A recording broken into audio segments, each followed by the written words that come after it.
Pronto, está gravando. Vamos lá então, dar início. Só lembrando em que pé nós estamos no grupo. Hoje é o segundo encontro do segundo ciclo, para discutir o capítulo 2 do livro Nas Ruínas do Neoliberalismo, da Wade Brown. A política deve ser destronada, é o título do capítulo. Aqui está o livro.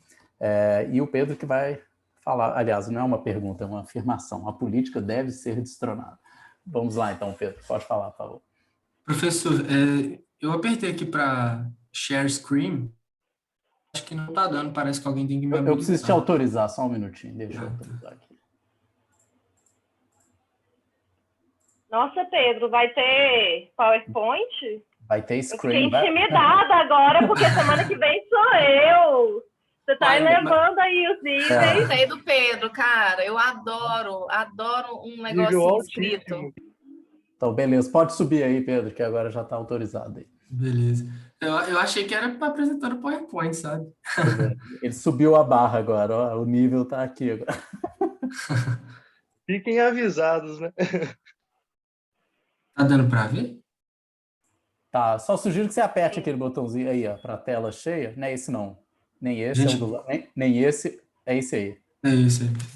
Vai lá. Pronto. Então, gente, eu fiquei com a apresentação do capítulo 2, né, da Wade Brown, A Política Deve Ser Destronada, né, do livro das Ruínas do Neoliberalismo. Então, ela inicia, né, o capítulo colocando um pouco do que significa, né, o neoliberalismo quando ele assume, então, projeções políticas, né, e aí ela faz também, eu até botei, não sei se está dando para ver, vocês estão conseguindo ver o iceberg? Iceberg, tá, né? Não. Sim. Não? Onde? Tá dando para ver, gente, a imagem do iceberg. Tá. É porque a minha janela de pessoinha estava em cima do iceberg. A minha também, tá? Por isso que eu tô perguntando. Aliás, eu vou ficar olhando para o lado porque eu uso duas telas, então eu tô vendo seu slide na outra. Beleza. Não é porque eu tô viajando e olhando para nada, não. Uhum. Então, eu coloquei o iceberg porque eu acho que pode ser uma metáfora de grande valia aqui para a gente entender esse conceito de político que ela coloca, né? Ela coloca o termo político, então ele é um termo abstrato, subjetivo, né? Que serve de ingrediente para as objetividades que são de fato políticas na nossa sociedade, né? E então ele coloca, né? Ela coloca justamente que são esses ingredientes ideológicos e fáticos, né? Assim, e reais, materiais da nossa sociedade que atuam sob forma política e que acabam por desencadear, né? Assim, o que seria então as forças reais, né? As engrenagens das nossas instituições formais.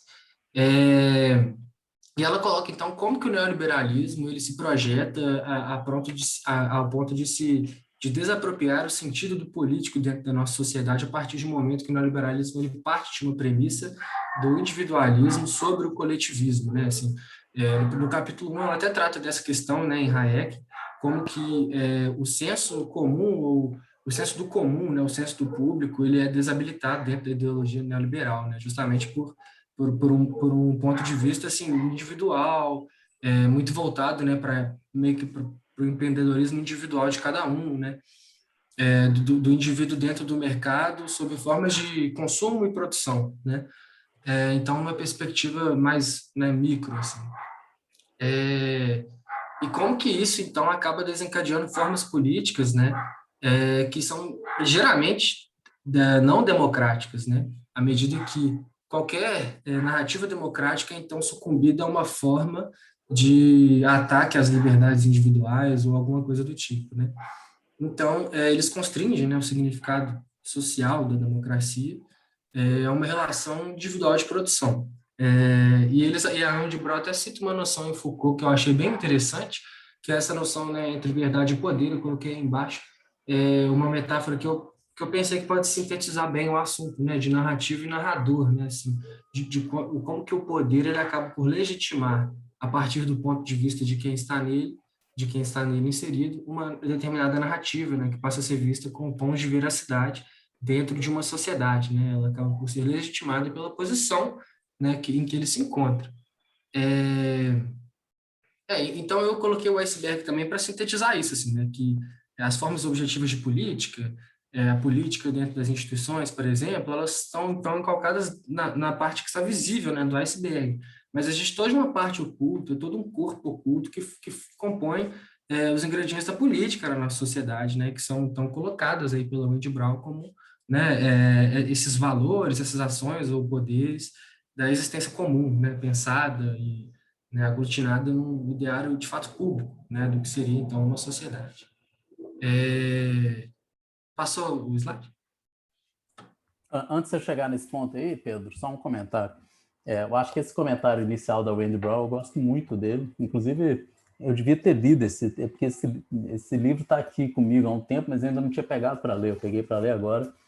Mas eu devia ter lido esse negócio antes do artigo que eu acabei de enviar para um negócio de um livro que a gente está organizando, e que, basicamente, assim, eu tinha algumas intuições que aqui, obviamente, está muito melhor trabalhado e me fez compreender melhor também o que eu estava querendo dizer.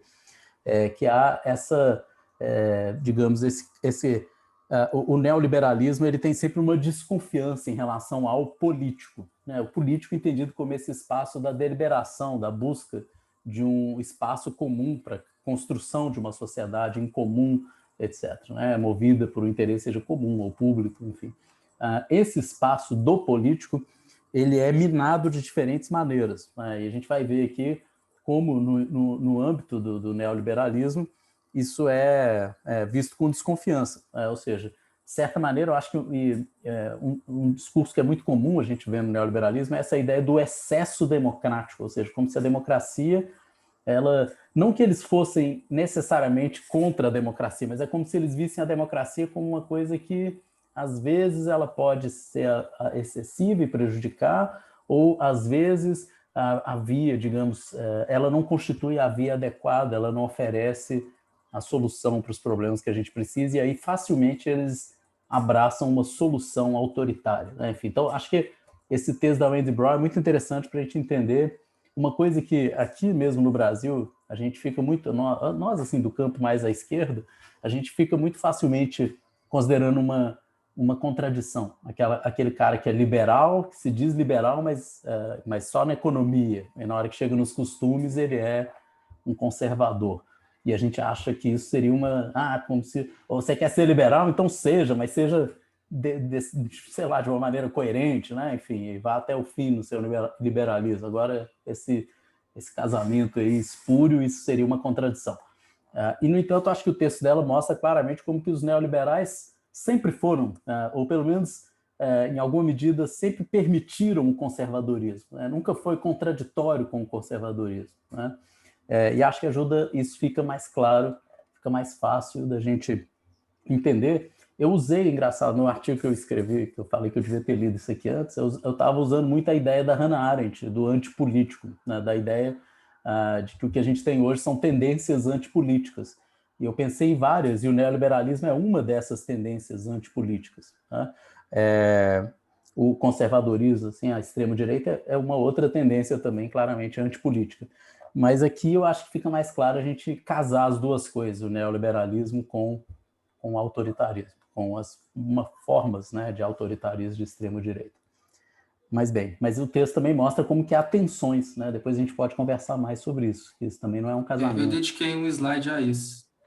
Então ótimo, depois a gente conversa sobre essas tensões. Mas enfim, essa desconfiança eu acho fundamental, e as soluções que o neoliberalismo oferece, a ideia de governança, essa ideia, essa ênfase na gestão, na tecnocracia, os ordoliberais, sobretudo, essa aposta num governo tecnocrático, claramente essas são como se fossem soluções alternativas, já que a deliberação não funciona, já que esse campo do político, da contestação, da democracia, do pluralismo, ele é um negócio meio assim, eles vêm com desconfiança, então a melhor solução é botar lá um corpo tecnocrático, é uma gestão eficiente, é uma lógica de governança, e por aí vai.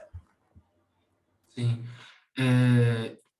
Inclusive, eu nunca achei contraditório, professor, o liberal na economia e conservador nos costumes, justamente porque quando você é liberal na economia, a economia ela tem um fluxo orgânico próprio, né? Então, à medida que você escolhe não intervir, você está sendo conservador naquela ordem instalada, né? Assim, que já está instalada, né? Você está conservando justamente uma lógica de reprodução do que já está sendo produzido. É assim que eu penso, pelo menos, e é assim também que a Wendy Brown acabou tratando esse assunto também, né? Que ela faz isso no final do capítulo. Tem uma Larissa? autora, tem uma autora que, na verdade, parte muito das ideias da Wendy Brown, que é a Melinda Cooper, que ela tem porque a minha área de pesquisa é direito reprodutivo, família e tudo mais, e ela tem um livro chamado Family Values, em que ela analisa justamente o tanto que esse conservadorismo, esse apelo à moral tradicional, a questões de gênero bem delimitadas, papéis de gênero bem delimitados, faz parte não só do neoliberalismo, mas também do liberalismo, porque esse apelo ele é importante para justificar, inclusive, a retirada, né, de responsabilidade por direitos, por políticas públicas, pela expansão da democratização das costas do Estado e colocar isso no âmbito familiar. Colocar isso aí privatizado mesmo no âmbito dos particulares. Então, acho que é bem interessante essa análise. Qualquer coisa, depois eu mando o livro para vocês. Uhum. Ótimo. A Tati também quer falar? Então, eu estudo as ocupações urbanas, né? E aí, casando com o que ele está falando aí, a gente tem as políticas de habitação, né? Que elas têm esse viés neoliberal, e mesmo as políticas promotoras de habitação, né, que foram, assim, tem várias, né, mas as mais preponderantes é o BNDH e Minha Casa Minha Vida, elas têm essa ideia super conservadora, de tipo, ele vai construir Minha Casa Minha Vida, não vai construir na região sul de Belo Horizonte, ele vai construir afastado, tirando a população daqueles centros urbanos, de onde acontece toda a vida política da cidade, praticamente, né, onde tem mais essa cultura, onde tem, né, vários eventos. Então, eu também não acho contraditório essa ideia do liberal conservador, que é igual ele está falando, né? Ele vem com esses parâmetros pré-determinados. E aí, quando a gente fala de habitação, vem com aquele Brasil colônia do regime patriarcal, branco, aonde você mora. O sul, o centro, né, as áreas mais valorizadas, por exemplo, de Belo Horizonte, são as áreas onde tem gente mais branca, um regime patriarcal, né? E vamos de exclusão social. Só complementando o que você disse, Tati, eu me lembro quando eu morei na França em 2010, 2011, um debate que tinha lá na época era um negócio de construção popular, os prédios de habitação popular, que eles estavam querendo construir, e a ideia é que não fosse muito afastado, que fosse bem localizado, em todas as regiões de Paris. E eles ofereciam, a prefeitura fez esse projeto e ofereceu vantagens. Dependendo de quanto fosse construído em cada bairro, haveria redução de imposto de PTU para os moradores daquele bairro, para incentivar eles a concordar. E os bairros mais chiques de Paris, todos foram contra. Aquela coisa mais absurda, ou seja, eles preferiam pagar um imposto mais caro só para não ter pobre morando lá. E os candidatos a eleição à prefeitura é por arrondissement. Então, essas regiões ricas têm o seu prefeito, mas que não é o maire, né, o prefeito da cidade toda de Paris. Esses prefeitos regionais dos arrondissements, eles faziam campanha dizendo isso. Eu não vou... Eu vou ser contra a construção de habitação popular aqui. E eles ganhavam eleições. E o imposto era mais alto. Isso eu acho para mostrar, assim, o interesse, né, digamos assim, fala mais baixo do que o interesse de segregação. Tipo, eu não quero esse povo aqui, eu prefiro pagar mais caro para não ter esse povo aqui. Então, David Harvey fala isso, né? É um grande percursor aí, né? Assim, né? Tem a base lefebvriana, mas David Harvey eu acho que ele é mais racional nesse sentido. E é tudo no mesmo sentido, né? Tudo aí gira em torno do político, né? Professor, eu coloquei, assim, eu nunca li Foucault, o senhor aqui é um grande entendedor, mas a Wendy Brown cita o Foucault colocando essa relação entre verdade e poder. Eu pensei justamente nessa situação de narrativa e narrador, entendeu? Como se a verdade fosse um território político em disputa, um território, sobretudo, ideológico em disputa, e o poder ele conseguisse vestir a verdade conforme as suas roupas, né? Assim, nesse sentido de que ele a narra, né? Assim, então, ele legitima ou ele se coloca numa posição de conseguir delimitar, né? Assim, as concepções do justo e do injusto, as concepções do errado ou certo, né? Alguma coisa nesse sentido. É, é por aí mesmo a análise dele, sei lá, vai além ou vai a menos? Tem a ver com isso, sim. Inclusive, o curso de 1976 do Foucault, que é o Em Defesa da Sociedade, começa colocando essa relação entre poder e verdade, e o argumento do Foucault é justamente isso, que digamos, de certa maneira, todo funcionamento do poder está ligado a um conjunto de saber, e existem discursos que são construídos, que estão associados a formas de exercício de poder. E ele vai analisar lá os discursos históricos, isso aí todo mundo visualiza, isso é bem claro.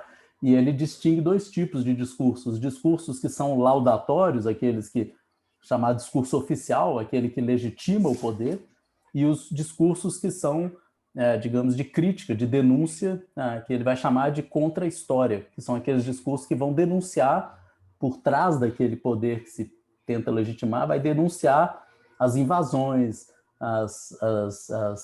o sangue derramado, as imposições, aqueles que foram excluídos, aqueles que foram silenciados. Então, pegando assim um exemplo muito tosco, a gente tem a narrativa, por exemplo, do descobrimento do Brasil, que é uma narrativa europeia, portuguesa, de construção da nação brasileira, e você tem uma contra-história, o discurso decolonial, o discurso que vai justamente colocar a voz dos silenciados, dos que foram aqui escravizados, dos indígenas, por aí vai. Então, assim, toda a história tem esses discursos que vão se contrapor, e existem os discursos laudatórios, é claro, que são os oficiais.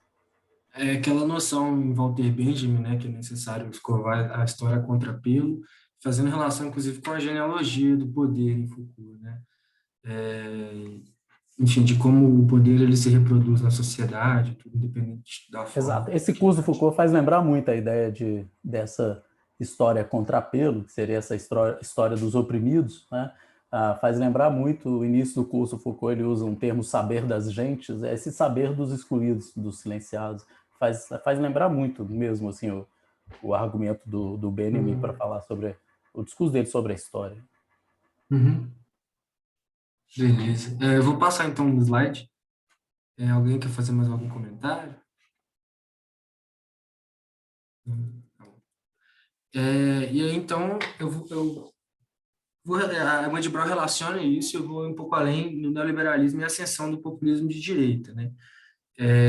Que, assim, à medida que o neoliberalismo foi tomando corpo, principalmente pelo Reagan e pela Thatcher, eles foram eliminando, né, a atuação do Estado dentro da economia, no sentido de provimentos sociais e serviços realmente de demandas sociais. E isso foi cerceando diretamente a democracia, né, numa noção contingente, né, entre Estado e economia, em que o Estado não deve entrar, então, na organização da demanda e da oferta dentro da economia.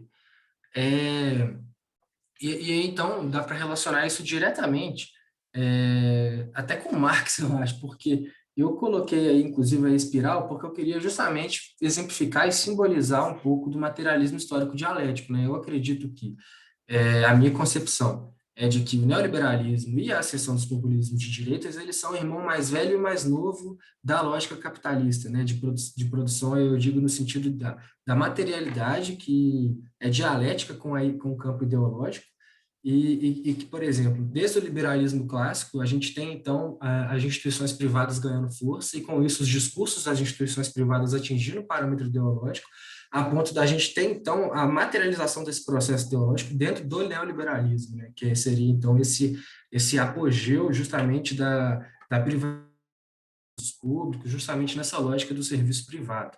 E aí, então, né, como uma sucessão desse processo, a gente tem, então, a classe média, ou a classe mais desprivilegiada também, exaurido, escassa de recursos, eles não conseguem ter suas demandas atendidas, e isso cria espaço, então, justamente para que a ideologia neoliberal já instaurada, de que o Estado ele não é a solução, ele não pode ser a solução, e ele é somente um empecilho, coloca, então, possibilita, né, a ascensão desses populismos de direita, né, assim, que vão colocar numa lógica neoliberal o Estado como um grande empecilho do subdesenvolvimento, ou como um grande empecilho por meio, por exemplo, de impostos, ou uma lógica realmente rasa, assim, que não elucida a devida complexidade do processo econômico, de distribuição e de proporcional, e de, como é que eu falo, e de sucessivas desigualdades, né? Não colocando luz sobre esse processo e vitimizando realmente, de fato, o Estado, né? Justamente nessa lógica assim, dialética, né? Entre a materialidade do mundo e a ideologia, né? Tendo, então, a espiral ganhando sentido, né? E enquanto que o comprimento dessa espiral seria, então, a linha do tempo. Bom, Tati, Pedro, eu só acredito que fazer um sejam comentário. processos naturais, sabe? Dentro do sistema capitalista. Ô, Tati, você está com a mão levantada? Pode falar primeiro, depois eu falo. Então, ele fez a analogia do Marx, né? E aí o Harvey tem uma perspectiva bem interessante, Pedro, que ele fala que esse capital do Marx, que a gente, né, que vem das obras do Marx, eles, no neoliberalismo, né, com a ajuda do neoliberalismo, ele se transformou num capital especulativo. Então, ele sempre vai estar distante da realidade. E eu acho que isso também é meio que uma base estrutural boa para argumentar a ineficiência do Estado. Porque quando você transforma tudo em especulação, não tem como você mensurar os danos e nem os prós, né, de fato. E aí, quando ele fala do contexto na cidade, né, que não, assim, você está falando de governança, a gente cai nesse modelo também, mas dentro da cidade é a especulação imobiliária, mas aí você poderia citar uma série de especulações aí, entendeu? Bom, vou só dizer assim, uma coisa que eu particularmente não gosto muito de pensar esses diferentes conflitos e essas alianças nos termos aí de uma lógica dialética, não. Assim, eu particularmente também não é a melhor maneira que eu gosto de pensar isso, nos termos de como se autoritarismo e neoliberalismo fossem sempre juntos ou fossem dois lados de uma mesma moeda.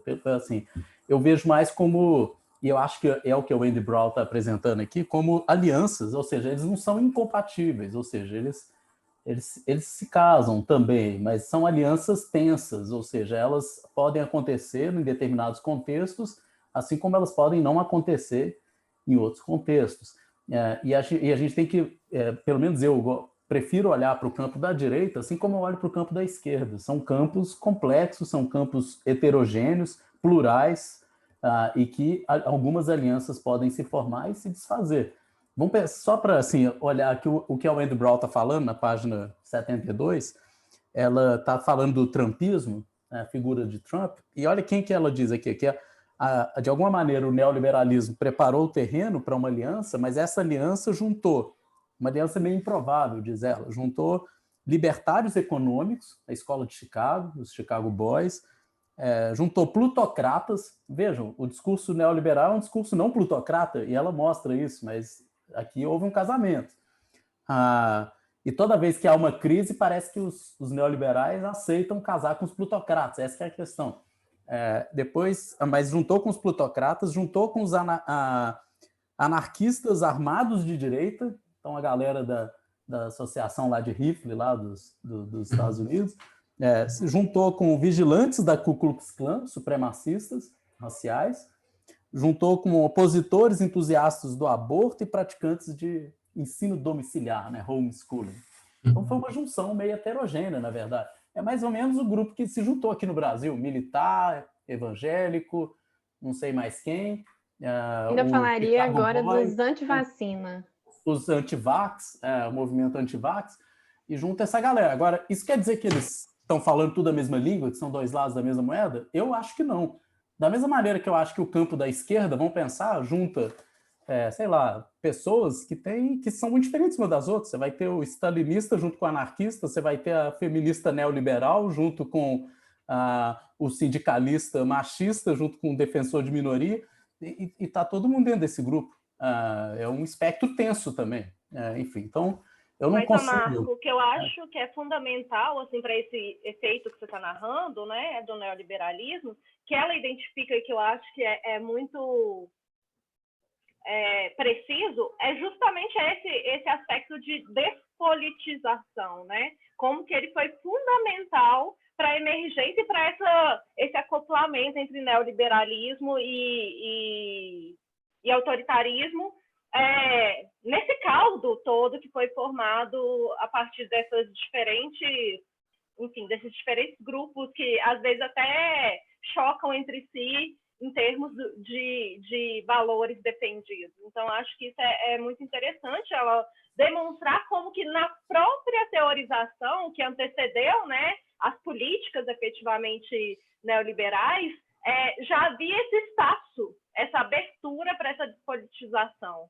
E isso fica até muito claro quando ela fala sobre o quanto que essas teorizações, esses autores, né, essas escolas de economia política antecederam e se vincularam ao próprio discurso da Thatcher, né, de que não existe uma sociedade, existem indivíduos e a família, porque, né, esse último adendo aí é muito importante, porque aí traz também a abertura para esses valores que são considerados tradicionais e que seriam o que estaria subjacente a essa organização tecnocrata do Estado, né? Seja ela vinculando Estado e economia, ou, no caso dos ordoliberais, simplesmente achando que o Estado está numa posição fora da economia, dissociada da economia.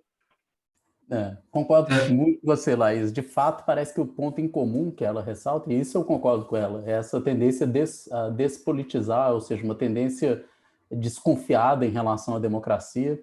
E, nesse sentido, um livro que eu acho muito interessante para a gente pensar isso é o do Jacques Rancière, o que chama O Ódio à Democracia, que nesse O Ódio à Democracia ele diz justamente isso, essa tendência a imaginar uma boa democracia como uma democracia que contém os excessos democráticos. Então, ela, na verdade, nunca é uma democracia plena, ela está sempre tentando conter para manter, digamos assim, o funcionamento institucional dentro de um certo limite que seria favorável ao mercado, à oligarquia, etc. Enfim, então, acho que é um pouco essa ideia que está aqui, mas há uma desconfiança, e é muito óbvio isso. E hoje, no Brasil, essa desconfiança ela se explicita cada vez mais, um discurso que cada vez mais flerta com justamente um rompimento com a democracia, né? Abertamente defende-se esse rompimento.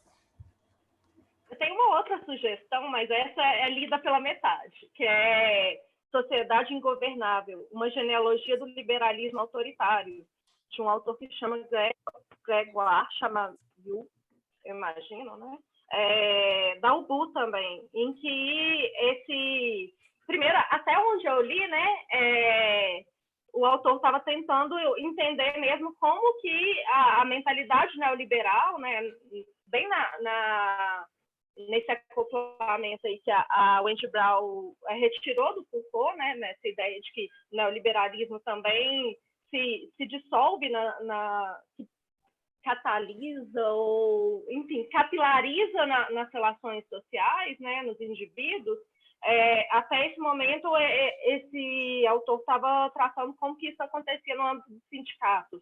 E depois ele vai chegar a analisar o caso do Chile a partir da teorização do Hayek. Então, acho que pode ser um bom texto assim, a esse respeito. O que eu li, eu achei bem interessante. É esse aqui, ó.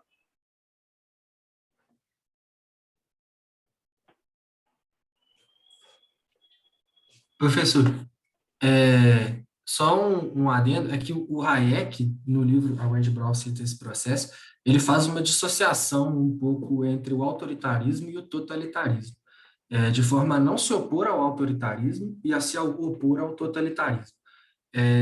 Então, assim, não que eu acredite que neoliberalismo e autoritarismo são lados da mesma moeda, que eu não vejo o autoritarismo numa redoma especificamente estatal, entendeu? Eu gosto de vê-lo, sobretudo economicamente, né? Nas formas de concentração de renda, que são processos que, embora não diretamente formais, eles emanam da própria realidade como ela é. Então, quando eu digo também que o neoliberalismo, eu acredito que o neoliberalismo ele é um destino sob a ótica de marxista, né, do materialismo histórico, ele é um destino natural do capitalismo, né, assim, de você ter iniciativa privada como a materialidade do mundo, e isso vai ganhando contornos ideológicos, né, vai ganhando projeções e expectativas ideológicas dentro disso, até chegar no apogeu de neoliberalismo, que a gente tem meio que a totalidade de todos os serviços prestados dentro da redoma do mercado. E eu vejo o neoliberalismo, assim como a Wendy Brown coloca, como uma das causas para essa ascensão que a gente teve do populismo de direita atualmente. Como, por exemplo, a insuficiência do mercado de se autorregular ou de serviços de forma homogênea dentro da sociedade, né, o que gerou muita insatisfação. E pela lógica ideológica vigente do próprio neoliberalismo, ele conseguiu ainda transformá-lo em vítima, né, assim, dessa situação, sabe? Então, é uma situação que ele próprio gerou, na minha perspectiva, e que a Wendy Brown coloca aqui no livro também.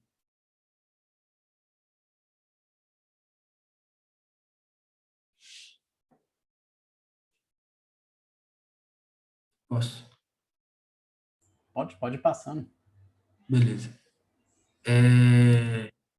Tá, então eu falar um pouco da concepção neoliberal, né, que ela faz esse adendo antes de adentrar de fato aos autores, né?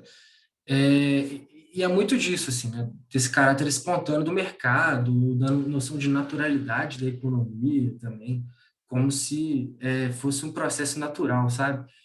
Esses dias eu, inclusive, saí um pouco aqui da apresentação contando um relato mais pessoal, eu vi no Twitter, na verdade eu me envolvi numa discussão com um cara no Twitter. Esse cara é bastante proeminente dentro do debate econômico, ele é um líder neoliberal brasileiro. Eu me envolvi assim, eu respondi um tweet dele e ele chegou a me dizer que o capitalismo não era corporizado, entendeu? Como se o capitalismo fosse um estado natural da economia.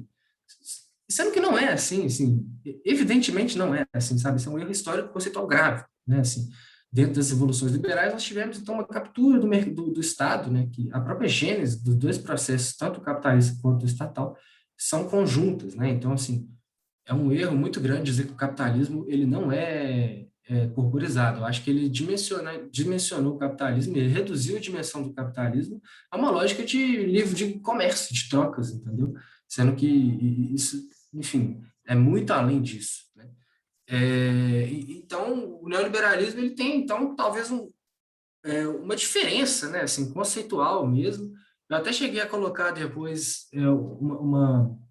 um termo que sintetiza um pouco disso que eu estou falando, que está nessa descrença do coletivo, né? Assim, principalmente isso, né? Assim, nesse senso de atomização dos indivíduos e das liberdades individuais como primárias para se construir uma sociedade.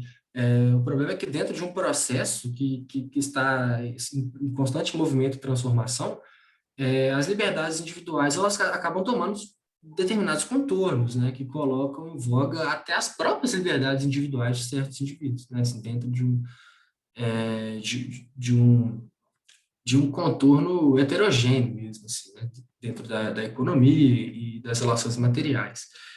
E é basicamente isso, sim, esse início, né, eu coloco ali também, aí um ponto que é muito importante também, né, essa descrença na democracia, né, porque eles colocam a democracia como uma ameaça às liberdades individuais, justamente porque a democracia em forma sufragista, ela iria sucumbir a demandas sociais justamente por serem numerosos, né, as pessoas que carecem dessas demandas, então ela iria permitir uma representatividade nesse sentido, e isso ia ameaçar esse funcionamento espontâneo, desregulado do mercado, né, que é o que eles defendem sobre última circunstância. Eu digo sobre última circunstância porque facilmente dão a mão a formas autoritárias para que isso seja colocado, né? Nós tivemos no Brasil um exemplo muito recente disso, né, que é o golpe da Dilma, quando o mercado reagiu, então, de uma forma a adentrar no território político, né, até a colocar em xeque a democracia brasileira em prol de seus próprios interesses, né? Então, a gente consegue ver, né, como que eles, enfim, dão a mão a quem for pelo projeto que eles possuem. Pedro, só um comentário, assim, que aqui acho que tem um problema de compreensão, assim, que é importante destacar. Os neoliberais não defendem naturalidade de mercado, isso é um ponto importante.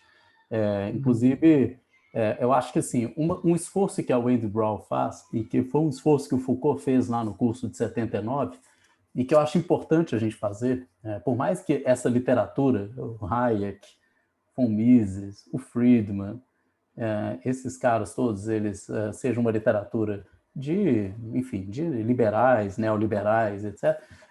Por mais que isso não seja a leitura que possa nos interessar mais, eu acho interessante entender as variações que existem ali, as posições que são assumidas, as diferenças dentro do próprio liberalismo e em relação ao neoliberalismo, sobretudo.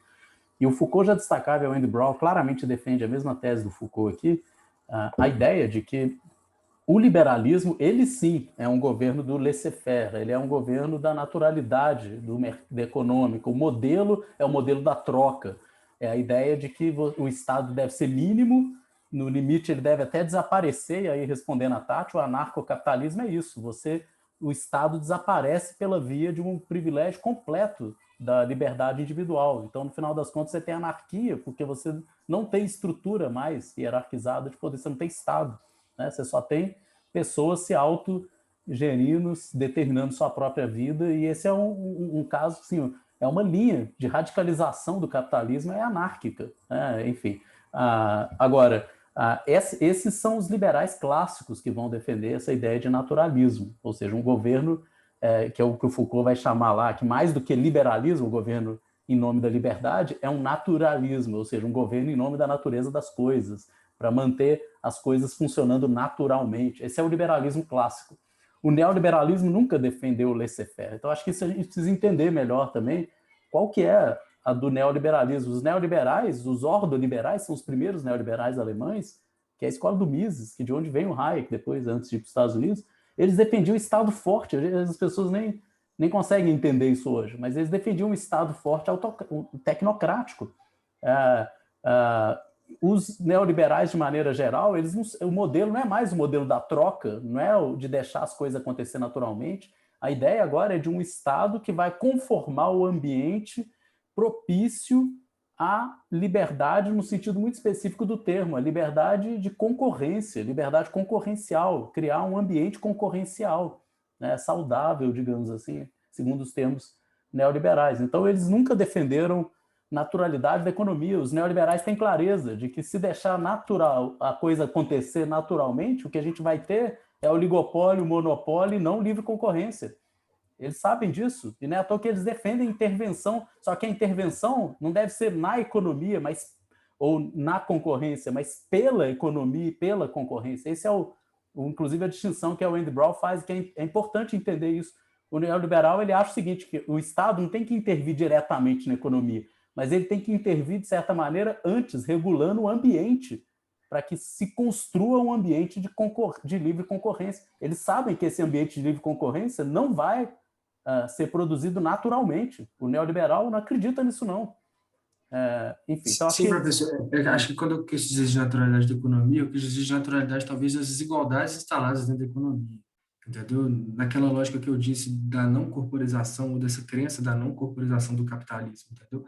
Como se fosse natural o estado de coisas que a gente tem hoje, mas não é. Pelo menos a minha concepção não é. Mas, sim, com certeza, os ordoliberais, por exemplo, né? Eu vou chegar lá ainda que eu coloquei isso, mas é verdade, não é um anarcocapitalismo, pelo contrário, né? Até porque capitalismo e Estado são genéticos. Deixa eu só acender minha luz A rapidinho. Zilda está com a mão levantada ali. Pode falar, Zilda? Eu ia só pegar esse gancho dos ordoliberais para trabalhar essa questão da despolitização, né? Da despolitização desse espaço do político que ela está fazendo aí. Mas se o Pedro for trabalhar isso mais para frente, eu trago esse gancho depois, porque eu tenho até algumas dúvidas e queria trazer para o debate também dessa dimensão qual é a dimensão do político que ela está trazendo, porque qual é a democracia que ela quer retomar, porque ela traz vários pontos sensíveis assim em relação à apropriação do neoliberalismo a essa democracia representativa, então não parece que é a democracia burguesa, mas ao mesmo tempo ela não abre mão da, como é que se diz? da linguagem do político, né? Ela até se opõe a Marx nesse ponto. Aí a gente pode retomar depois quando o Pedro chegar lá. Então. Chegar lá onde, Zizi? Nos ordoliberais, está falando? Ah, tá. Beleza. Então, aí a Wendy Brown coloca... Pedro, antes que você passe, eu acho que é interessante talvez a gente conversar sobre qual que é o sentido de liberdade, tanto adotado por liberais, tanto adotado por neoliberais, que eu imagino que seja diferente, né? É um sentido de liberdade completamente voltado à ideia de que liberdade é liberdade administrativa, liberdade econômica, né? Liberdade de propriedade, proteção quase que absoluta à propriedade. E eu acho que isso tem até um ponto que eu gostei bastante nesse capítulo, que ela fala que o problema para os estados neoliberais, as sociedades neoliberais que existem, né, é que essa possibilidade de democratização, de participação social e reivindicação dos diversos grupos da sociedade no que diz respeito a demandas perante o Estado é problemática para o neoliberalismo, porque é uma demanda por igualdade e não por liberdade. E nesse ponto eu fiquei bastante incomodada, porque não é só, assim, igualdade e liberdade não se contrapõem, mas se a gente entende liberdade como essa liberdade estritamente econômica, né, aí sim, de fato, e liberdades de outras modalidades, né? Porque necessariamente para se ter aí graus de igualdade, você vai precisar reivindicar liberdade que seja sobre o próprio corpo, né? Liberdade de não sofrer violência, de não estar submetida à violência, por exemplo, dentre tantas as outras. Então, eu acho que isso é um ponto interessante. Queria ouvir mais, assim, se vocês tiveram essa impressão de que existe uma chave aí de análise sobre o que, afinal, essas diferentes correntes do próprio neoliberalismo entendem por liberdade. Uhum. A Gabi está com a mão levantada. Tem várias perguntas, assim, eu tenho algumas no chat. Essa pergunta eu acho fundamental que a Laís colocou. Eu não estou conseguindo ver o chat. Acho que ela é o pano de... quando a gente está no Zoom, quando a gente está exibindo um negócio, a gente não consegue ver o chat. Eu já tive esse problema. Só você que não vê. Isso é incrível. Você fica por fora da discussão sobre o seu trabalho. Mas eu vou depois tentar responder, assim, mas eu acho que essa pergunta da liberdade é o pano de fundo, para mim, do nascimento da biopolítica, a análise que o Foucault faz do liberalismo, do neoliberalismo, porque o tempo inteiro, se a gente lê o curso com um pouco mais de calma, a gente vê que sempre que ele fala dessa governamentalidade que se faz em nome da liberdade, ele sempre se pergunta, mas de que liberdade exatamente se trata? Liberdade de quem, principalmente? É a liberdade no caso do liberalismo clássico, essa liberdade da troca, e no caso do neoliberalismo, a liberdade de concorrência. E ele tenta explicar claramente essa distinção no tipo de liberdade. Basicamente, o sonho da liberdade neoliberal não é liberdade no sentido, vamos dizer assim, de emancipação, de empoderamento, não é nada disso. Pelo contrário, eles são contra minorias aqui. É liberdade de livre iniciativa, de empreendimento, de você constituir a si mesmo e fazer de você mesmo um sujeito bem-sucedido e o Estado não intervir, não atrapalhar os seus projetos pessoais de sucesso. Esse é o sonho da liberdade neoliberal. Enfim, então, é um tipo de liberdade muito específica que está se defendendo, se protegendo. Só para, antes de passar a palavra, assim, responder rapidamente, o exemplo de empréstimo ao banco é um bom exemplo de como o neoliberalismo intervém. Ele intervém construindo um ambiente concorrencial que seja considerado saudável. E aí eles oferecem condições, inclusive, para que agentes de mercado possam operar. Por exemplo, eu vou ler uma passagem que eu acho que é muito exemplificativa, está na frente do texto, mas ela responde uma pergunta que apareceu aqui agora, está na página 98, no final da página 98 desse texto da Wendy Brown, ela diz assim, dirigir o capitalismo requer uma administração não política e não democrática por autoridades habilmente informadas e que intervêm não no mercado, mas para o mercado, nas condições do mercado. essa terceira via econômica, nem o laissez-faire, nem a regulamentação ou propriedades estatais só é possível se o Estado estiver isolado, tanto dos interesses políticos quanto da tomada de decisão democrática. Então perceba qual que é o caminho neoliberal. Ele se propõe a ser uma terceira via, porque não é nem o laissez-faire, ele não é mais liberalismo clássico, mas não é estatismo, não é intervenção direta na economia. É o quê? Um Estado que intervém antes, de certa maneira, estabelecendo as condições para o mercado, e ele está o tempo inteiro zelando para que essas condições se sustentem. Então ele está sempre, de certa maneira, promovendo um ambiente, ele age para o mercado, ele é um Estado a serviço do mercado.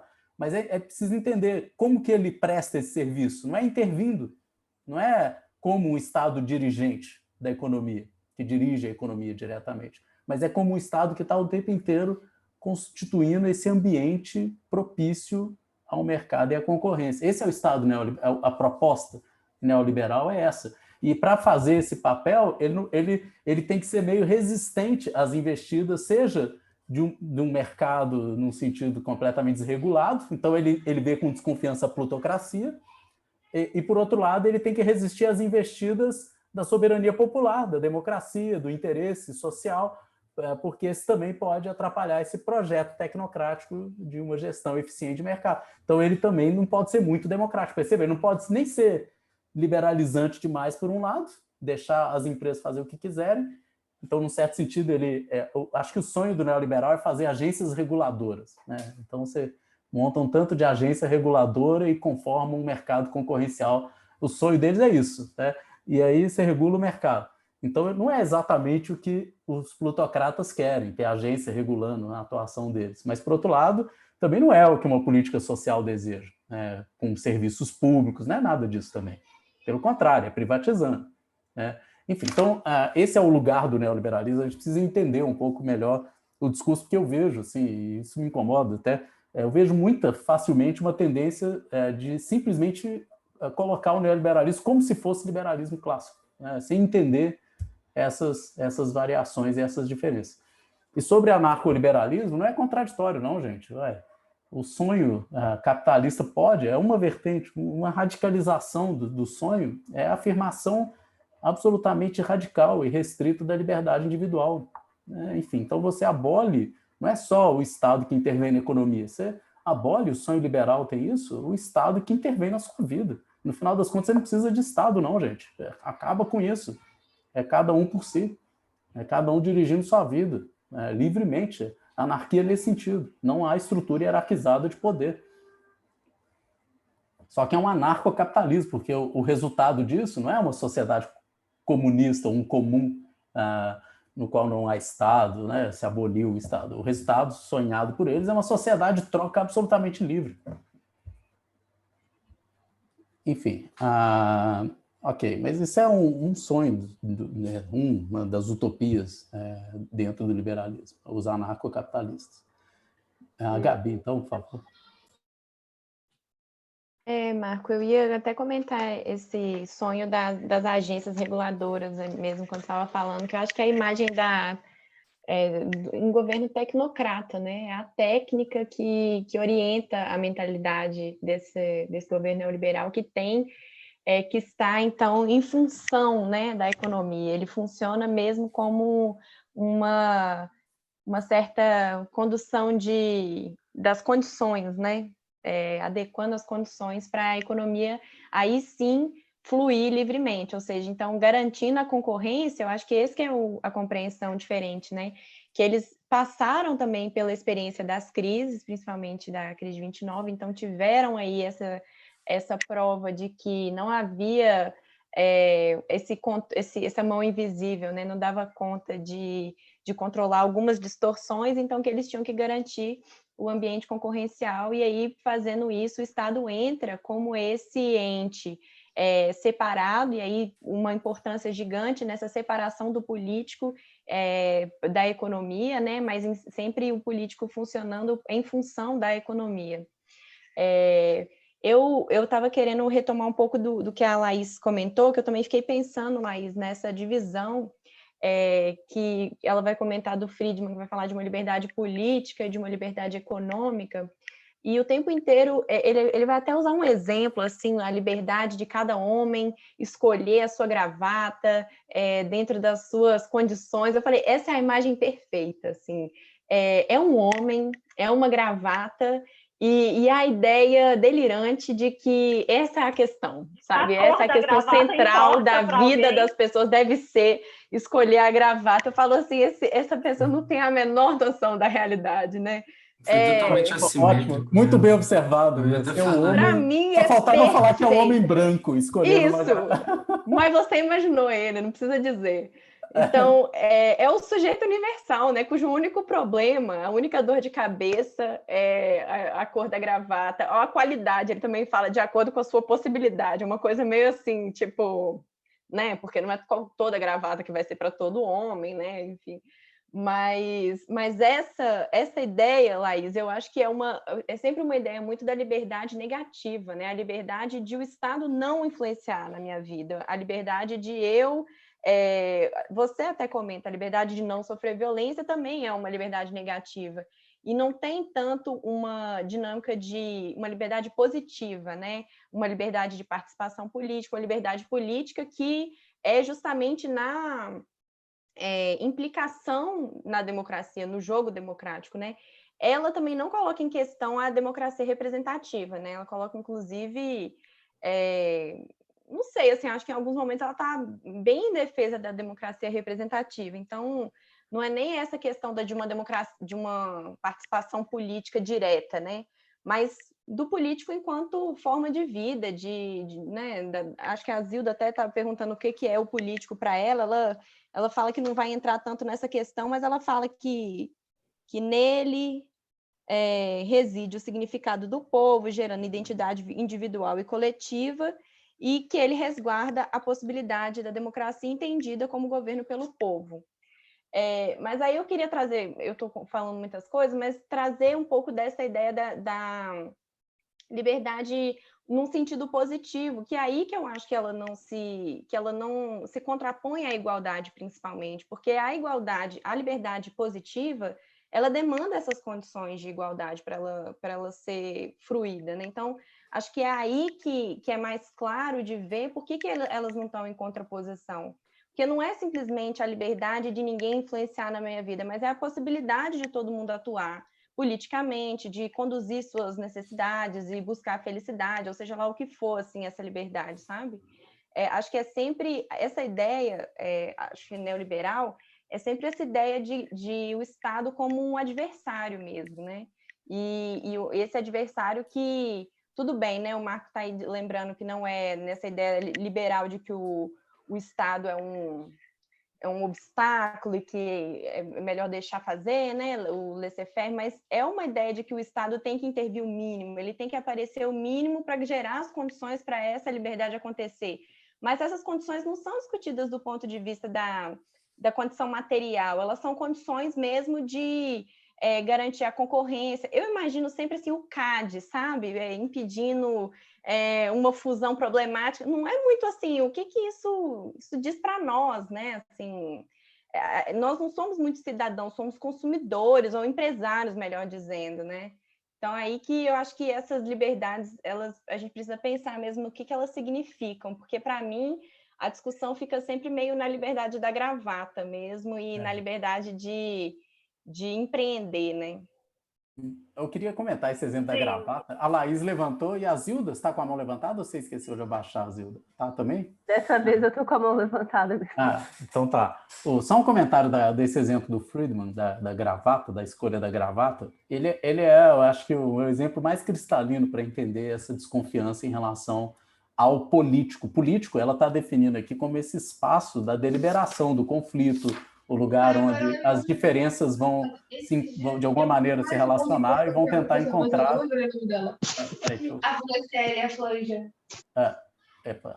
esse lugar onde essas diferenças vão se manifestar, vão ser ouvidas e vai se buscar ali um certo... enfim, vai ser o lugar da deliberação, onde a pluralidade é visível e ela aparece. Então é o lugar também da soberania popular, etc. E esse lugar é visto com desconfiança. A comparação da gravata é justamente para explicar isso. Ou seja, o Estado é aquele lugar no qual todo mundo vota como se todo mundo votasse por uma gravata e venceu a gravata vermelha, todo mundo vai ter que usar a gravata vermelha. E o mercado seria o lugar da liberdade plena, porque, afinal de contas, é como se você tivesse exatamente aquilo em que você votou. E na política, na soberania popular, não é assim. Eu votei enfim, no Haddad, mas eu não tive Haddad, eu perdi. Então, assim, eu não tenho aquilo em quem eu votei. Agora, no mercado, eu escolhi Haddad, eu recebo Haddad, o consumidor recebe aquilo que ele escolhe. Então, ele é o lugar da plena liberdade. Olha a comparação, é para dizer isso, né? Que o neoliberalismo ele sonha com esse ambiente no qual as pessoas vão receber aquilo que querem, como se fossem consumidoras, né? Como se não fosse como se a sociedade não fosse um projeto comum, né? Coletivo, como se eu pudesse raciocinar em termos de consumo individual, né? Para pensar o todo social. Esse eu acho que é uma comparação assim daquelas que, de tão infeliz que ela é, na verdade ela é muito feliz porque ela mostra onde que está o sonho dessas pessoas, né? Mas o professor até trata sobre isso, fala exatamente dessa distorção do conceito de democracia por parte dele. Pois é. Isilda, você quer falar? Você está sem som, hein? Eu sei, eu estava ligando. Então, eu acho que o que eu queria retomar, assim, e que me dá um pouco de... Talvez que eu precise ler o livro inteiro, né? Entender mais qual é a construção do argumento da Wendy Brown aí. Mas, primeiro, só retomando a questão de uma espécie de naturalidade da economia que o Pedro traz, acho que a gente vai ter a oportunidade de discutir isso se a gente conseguir avançar nos slides, mas a questão do Homo econômicos, né, que você já pontuou na sua primeira fala antes dessa bateria de intervenções, Marco, que é isso, né, você vai reduzir o homem ao homem que faz escolhas racionais de trocas orientadas de uma economia reduzida a um mercado de trocas, né? E isso, como se isso fosse aí sim uma segunda natureza, né? Reduzir o humano ao empreendedor, voltado a um mercado. E aí, nesse sentido, a liberdade que a gente parece estar discutindo aqui, ela se insere e cai muito bem, né? Qual a liberdade que a gente está falando? A liberdade de escolher vantagens e de ser o seu próprio empreendedor. Talvez seja aí a dimensão da liberdade e ao mesmo tempo, o esvaziamento do político. Ou, talvez, a obscurecência mesmo do que seria a igualdade à luz dessa suposta liberdade que está em jogo, né? Então, é uma falsa questão. A partir do momento que todos são empreendedores de si, todos podem construir a si mesmos sem a necessidade de uma estrutura social que propicie que essa igualdade se realize. Então, a igualdade não é uma questão, porque todos têm igualdade de condições, né? Aí entra a meritocracia como um argumento tão sólido e tão forte para justificar essa cisão da economia e da política.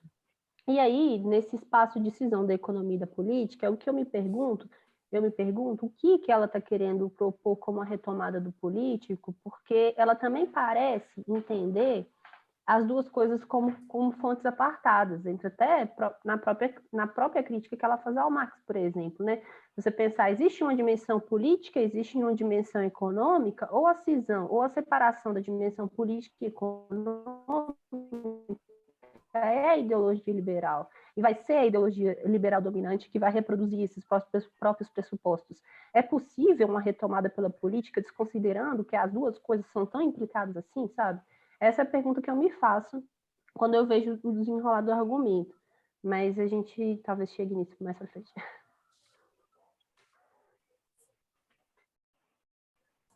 Posso falar? Isso, vai lá. Quando a Gabi falou sobre essas dimensões da liberdade, né, retomando lá o Isaiah Berlin, liberdade positiva, liberdade negativa, eu me lembrei de um livro da Nancy Richman, que ela discute o conceito de liberdade sob uma ótica feminista, né, chama O Sujeito da Liberdade. E aí é interessante que ela tenta pensar, né, essas noções de liberdade, aplicá-las, essas noções tipicamente liberais, há situações que não são um homem branco escolhendo uma gravata, né? Escolhendo a cor e a qualidade da gravata, mas, por exemplo, a situação de uma mulher vítima de violência doméstica, intrafamiliar, ou das mulheres islâmicas frente a todo esse debate social político, né, sobre o uso do hijab, ou o uso do véu, né? E é muito interessante que ela coloca justamente esse aspecto de que a liberdade ela não se resume a simplesmente de fato essa ausência de interferência, de imposição, seja do Estado, seja de outras autoridades sociais, né? Mas também nesse aspecto de promoção da liberdade positiva, e que isso tem muito a ver com os contextos fáticos, concretos, em que a liberdade pode ou não ser exercida. Qual que é o horizonte que aquele sujeito, no caso das mulheres, né, corporificadas, não um homem branco procurando uma gravata, mas essas mulheres corporificadas, quais as condições que elas têm, faticamente, para exercício dessa liberdade e para agência nesses contextos. E eu acho que isso é muito fundamental de se pensar, né, quando a Wendy Brown pensa e discute o ordoliberalismo, né, o quanto que essa noção de comunidade, de valores tradicionais, de família, está implícito como uma estrutura que já posiciona os corpos das pessoas, né, em locais específicos, e que isso não está passível de discussão. E eu acho que isso é muito típico quando a gente pensa, por exemplo, em políticas públicas, já voltando no exemplo da Richman, né, políticas públicas para mulheres vítimas de violência doméstica, violência de gênero.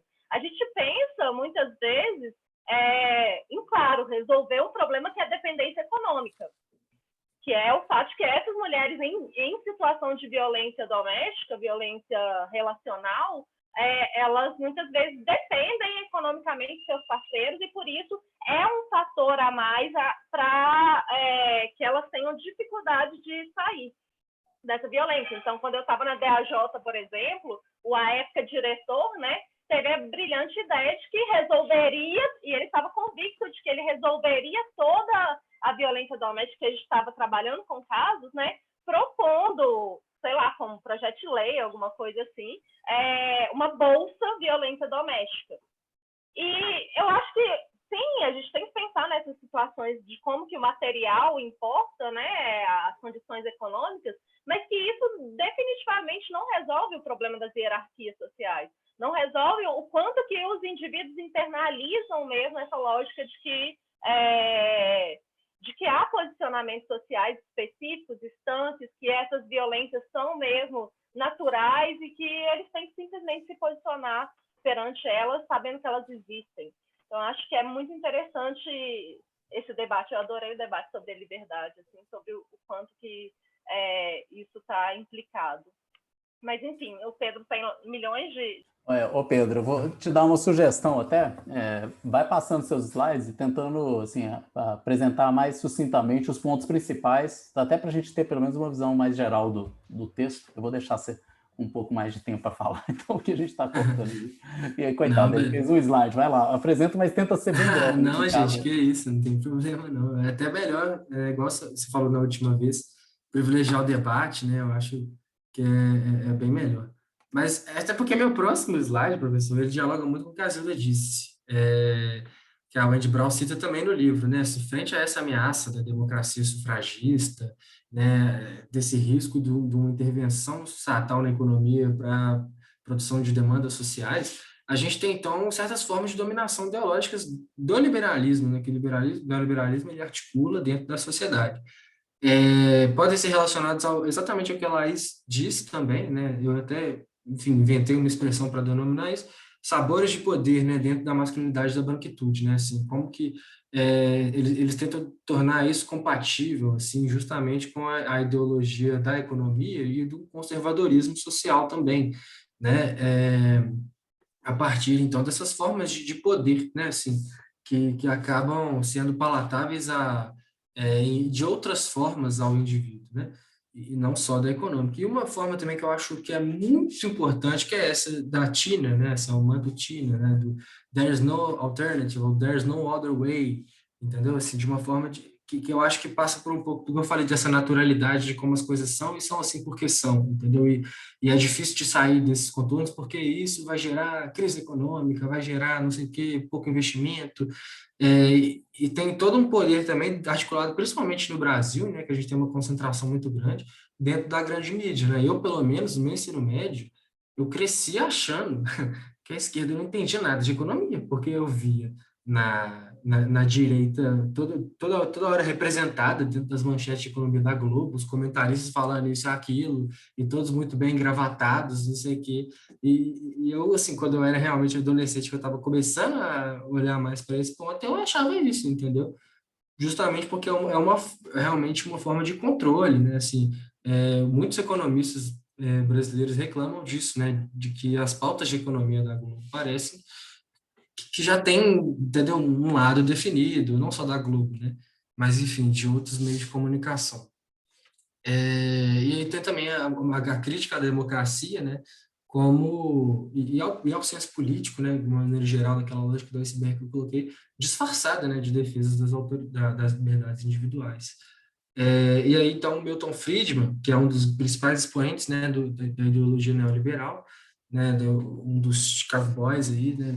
Que a gente teve, e ele coloca, né, a definição aí que eu ia entrar, né, assim, o quão é incongruente, né, assim, o quão a verdade é um território político em disputa e o quão é incongruente a interpretação, uma conotação que a esquerda dá a certos conteúdos, né, assim, a incongruência semântica, né, para outros, né, por exemplo, para o Milton Friedman, uma democracia é simplesmente a liberdade política, né, mas dentro de um contexto de grandes desigualdades materiais, ela não pode ser de uma forma tão reduzida desse jeito, né?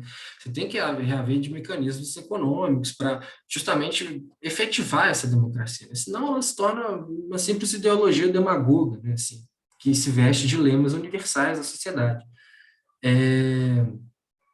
E ele coloca também que o livre mercado ele exige, né, uma limitação e que uma forma de o livre mercado ele exige um governo limitado e que essas formas de poder elas se compensam, né, assim, e é muito nessa noção de privatismo, né, assim, de que quando o Estado não fornecer, na verdade quem vai fornecer é o mercado, né, que o Estado ele tem que estar a serviço do mercado, porque é o mercado que vai gerar a complexidade das relações sociais. E tem também, enfim, isso é compartilhado por todos os liberais, né, que a liberdade, então, o conceito de liberdade, ele está nessa ausência, né, da coação estatal, né, como se a liberdade fosse realmente, meramente política, né, assim, e a democracia fosse meramente política, né, que não existissem formas que ultrapassassem a dimensão entre Estado e sociedade, né, dentro, então, da conceituação da própria democracia. Eu até coloco aqui, né, que a democracia como uma vontade, como é reduzida à vontade da maioria, né? Isso, na verdade, era, não sei, acho que um momento histórico que exemplifica bem isso é o nazismo, talvez, né, assim, porque a democracia, ela é muito além disso, na verdade, ela é mais, na verdade, ela né, assim, ela não é a vontade da maioria, simplesmente, ela justamente a possibilidade de proteção de todos, né, principalmente das minorias, né, que pelo menos uma conceituação um pouco mais contemporânea, né, do conceito democrático. E aí tem Hayek, né, que é talvez o principal expoente do neoliberalismo. Ela faz essa separação entre Hayek e os ordoliberais. Então, assim, eu não tenho certeza se é separado de fato, né, assim, até o Marco colocou, né, que o Hayek é um ordoliberal, mas a Wendy Brown faz essa separação, né? E o Hayek, ele é, então, essa figura, né, que apareceu de novo. Na verdade, ele é um grande expoente teológico, um dos principais expoentes teológicos dentro da ciência política, né, justamente para tentar construir uma noção social do indivíduo frente à sociedade que perpassa os aspectos econômicos. E ele tem essas críticas, né? E tem uma crítica dele que, embora seja Hayek, eu acho até consistente, assim, faz sentido, entendeu? A linha de raciocínio, quando ele coloca que o interesse público, não é que faz sentido, eu não concordo com ela, mas a linha, pelo menos, teve lógica, entendeu? Que ele coloca a crítica ao interesse público da soberania popular como um poder ilimitado, né? Assim, que realmente essa subjetividade do interesse público é um poder ilimitado. A gente não tem como colocar, mas é isso, é isso.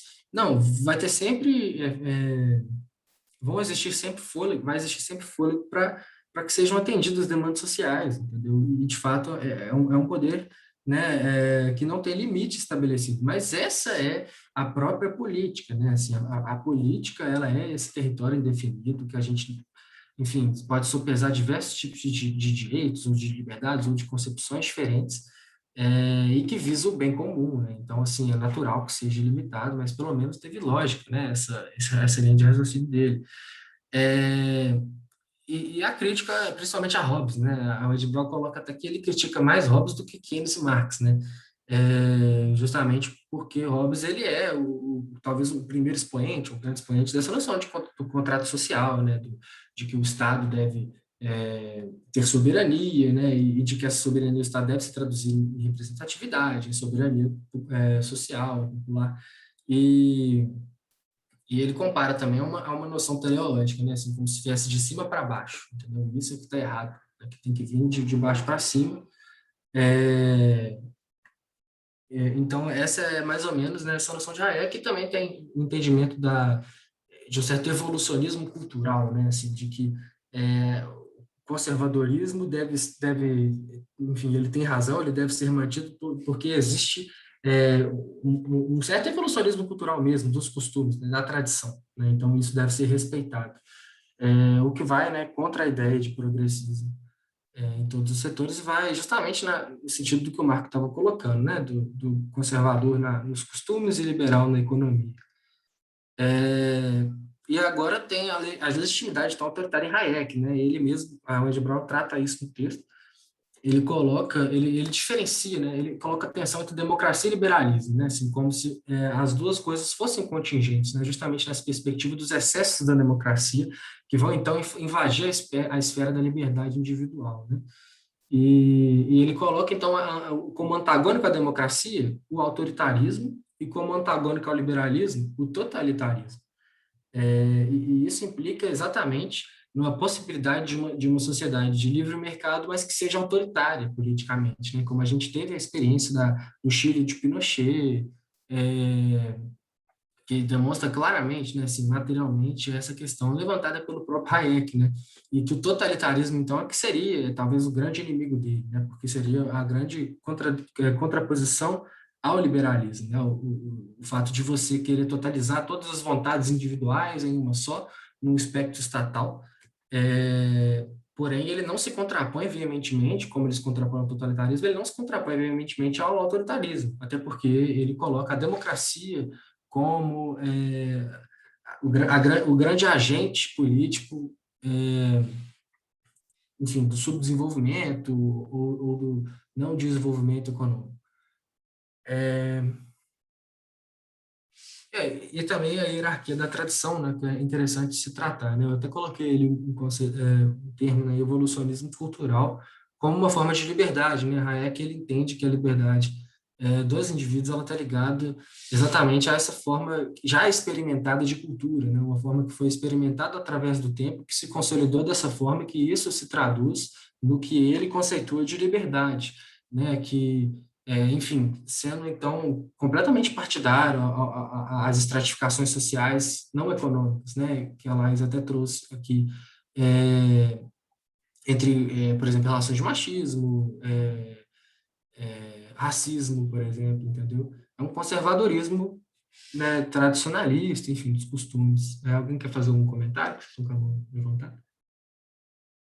Ô Pedro, eu estou fazendo vários comentários, só que eu estou evitando te interromper, então eu estou comentando no chat. Eu sei que você não lê os comentários aí apresentando, que é uma pena, mas porque você poderia ver, eu estou comentando o que você está falando, não sei se você viu que eu estou digitando aqui, mas são comentários, então quem está acompanhando no chat aí pode ver.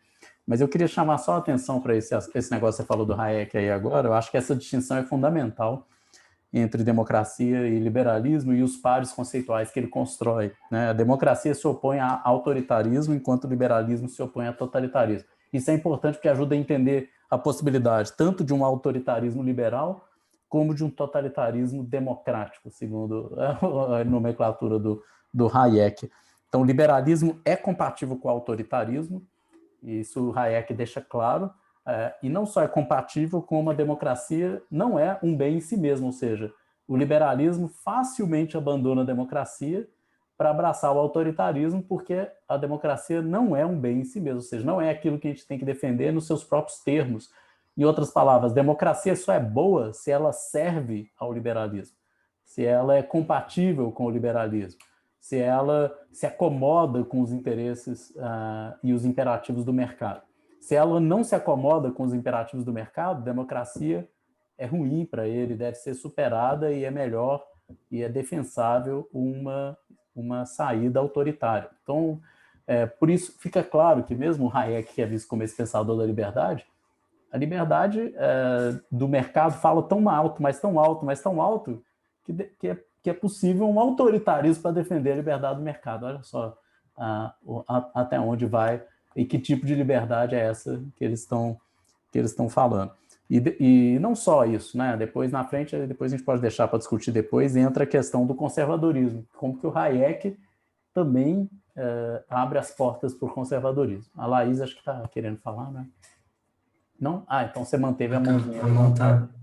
E eu chamei a atenção só para uma nota de rodapé.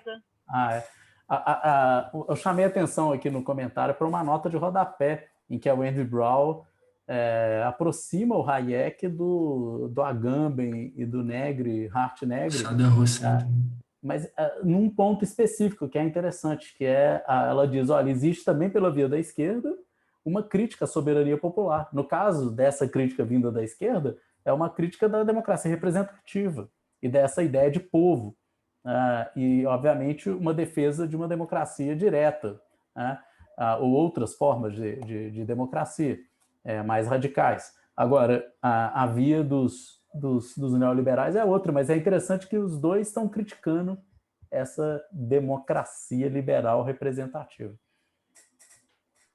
Só uma coisa que você comentou, Marco, que você falou lá no início, Pedro, que era das duas estratégias para enganar as pessoas, né? Então, como você convence as massas que são empobrecidas a engajarem nesse projeto, que é um projeto de concentração de renda, que acaba aumentando as desigualdades e tal. E aí ela vai falar do conservadorismo, que vai unir outros privilégios, né, como a branquitude e a masculinidade, e que ele tinha lá, que é there's no alternative, né? Não tem falta de alternativa, ele é a única via científica e válida. E para mim isso é muito interessante, porque isso justifica muito como que aqueles grupos lá que ela fala na introdução se unem, por que eles, né, começam a perseguir o mesmo projeto. Eu vejo isso no Brasil nesse momento. Então, quando a gente vê, por exemplo, os dados de quantos são os homens que votam no Bolsonaro, né?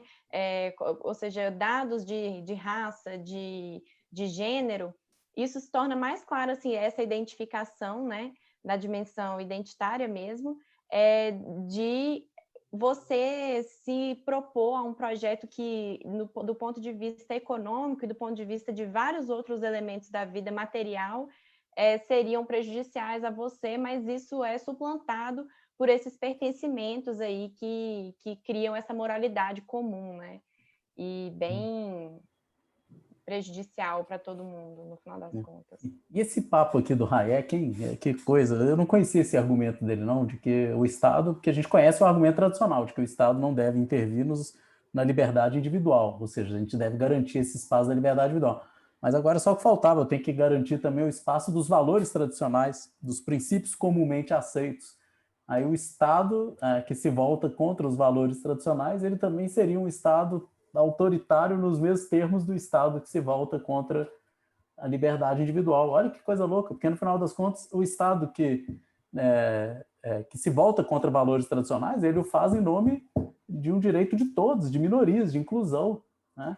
Agora não, o Estado que fala em nome de valores tradicionais, parece que ele não percebe que o Estado que, ao fazer isso, ele está violando as liberdades individuais, que é justamente o primeiro... Qual que é a moralidade eleita, né? Quem falou nisso, assim, a tradição, ela é ela aparece, é auto-evidente, né?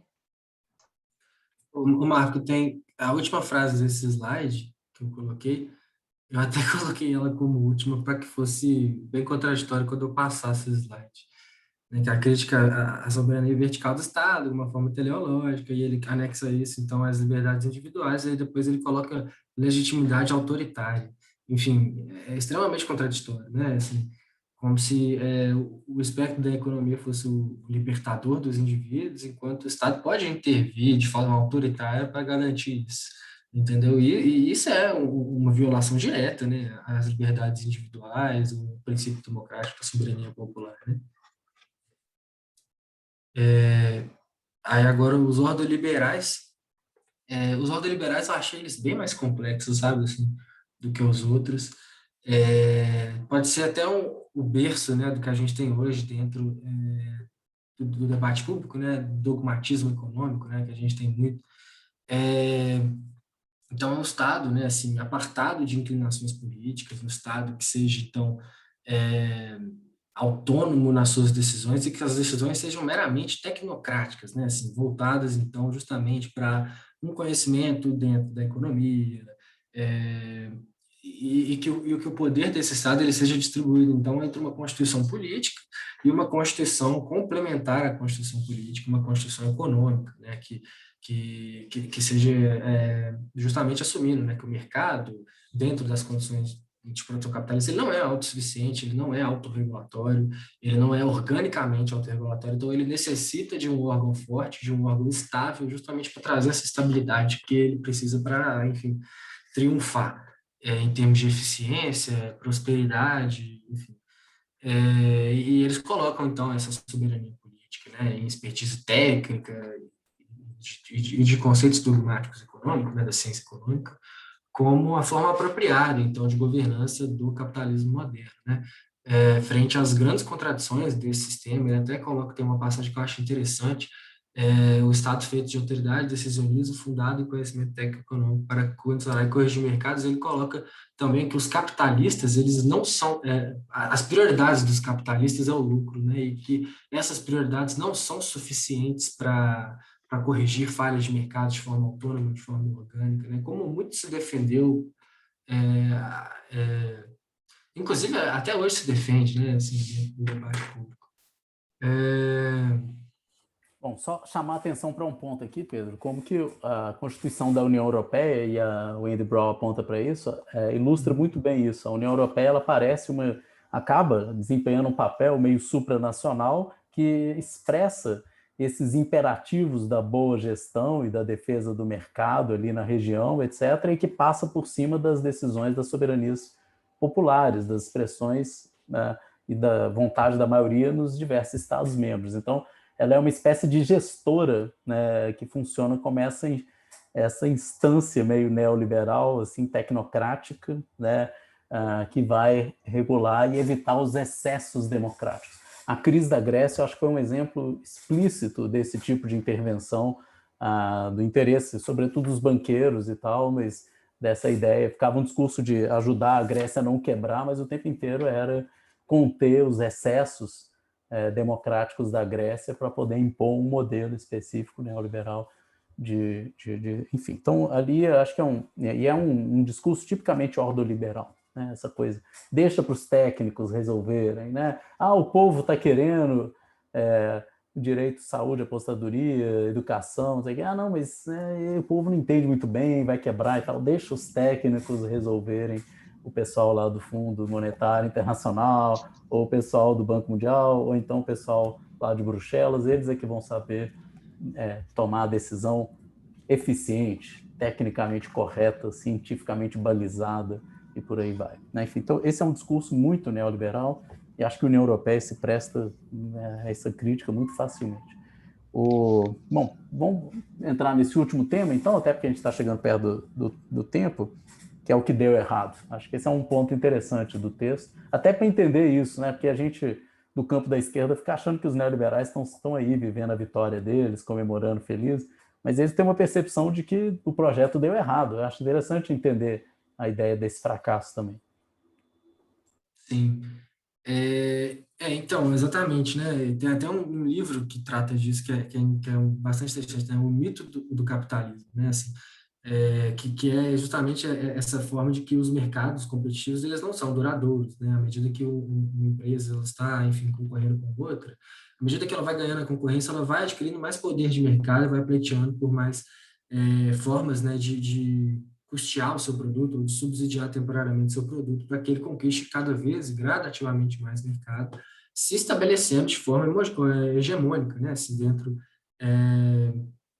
do cenário econômico, né, assim, eliminando justamente essa noção, né, assim, de que a concorrência, porque assim, a concorrência ela é muito benéfica, a questão é que dentro de mercados não regulados ela não dura, né, a gente está vendo, por exemplo, agora na pandemia, muitas empresas médias ou pequenas sendo compradas, né, por empresas grandes. Isso está sendo um movimento muito grande dentro do Brasil, de empresas grandes que estão comprando e adquirindo cada vez mais poder de mercado, né? De fato, a concentrar mercado, e uma vez concentrado, gera, então, monopólios, oligopólios e distorções, né? Entre preço e oferta de produtos, né? O que gera as crises, né? Capitalistas.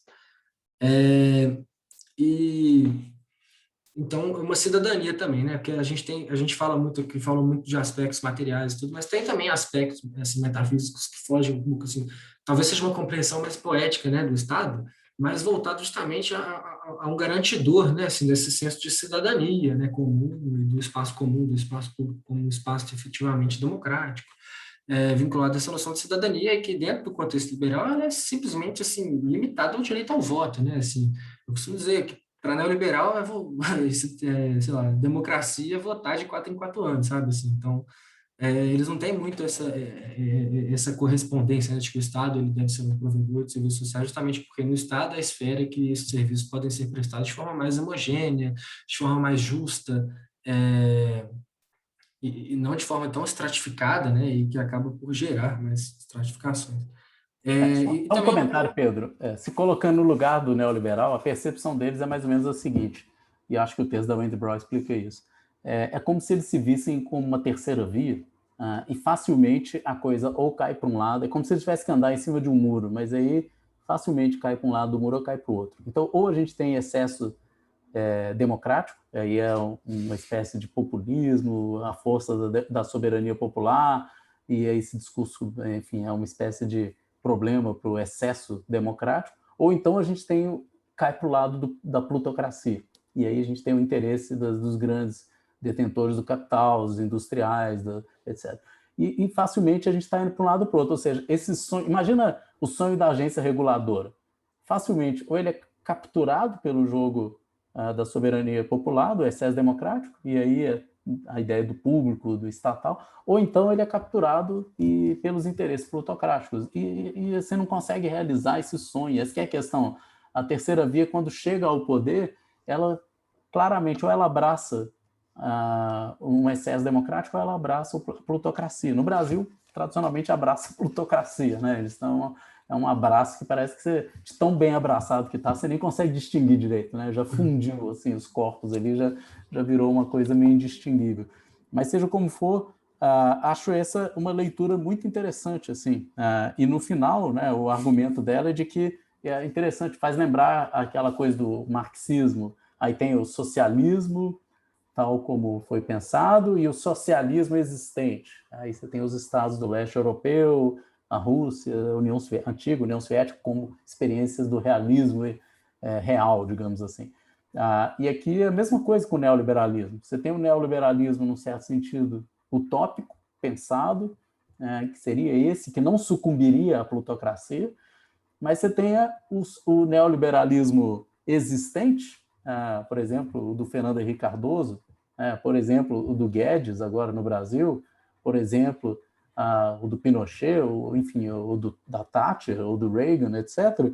E esse neoliberalismo existente, ele é visto pelos próprios teóricos como se fossem, de certa maneira, um arremedo, porque no final das contas eles não conseguiram realizar o equilíbrio que seria necessário e evitar esses excessos do lado democrático ou do lado plutocrático. Eles se tornaram plutocráticos, governo do interesse das grandes corporações, do grande capital. E não era para ser, pelo menos utopicamente, esse o sonho da governança neoliberal. Então, É assim, utópico justamente por isso, né, Marco? Porque acaba que os interesses do grande capital, né, eles capturam facilmente o Estado, né? Assim, eu acho, inclusive, o conceito de plutocracia, assim, de que o grande capital vai reger o Estado, eu acho, inclusive, um pouco, sei lá, pleonasmo, sabe? Assim, eu acho que a gente nunca teve, de fato, uma instituição que fosse apartada desses interesses, né? E, mas inclusive, eu até concordo com você, mas assim, vamos considerar que há pelo menos projetos que são não plutocráticos, não que esses a, são a projetos jurídicos realidade, mais... a realidade eu concordo com você, ela se mostra sempre assim, Isso. mas os projetos não necessariamente, e o projeto neoliberal não era esse, acho que é importante entender também qual era o projeto, assim, por mais que seja às vezes hipócrita, etc., no fundo que eu quero é me dar bem, isso aqui, mas tinha um projeto, e o projeto não era exatamente, não é a defesa da plutocracia. E outra coisa que eu acho o diagnóstico final da Wendy Brown muito interessante é como um dos efeitos do neoliberalismo foi o rebaixamento da democracia, ou seja, o enfraquecimento da democracia e digamos, a produção de uma cultura profundamente antidemocrática.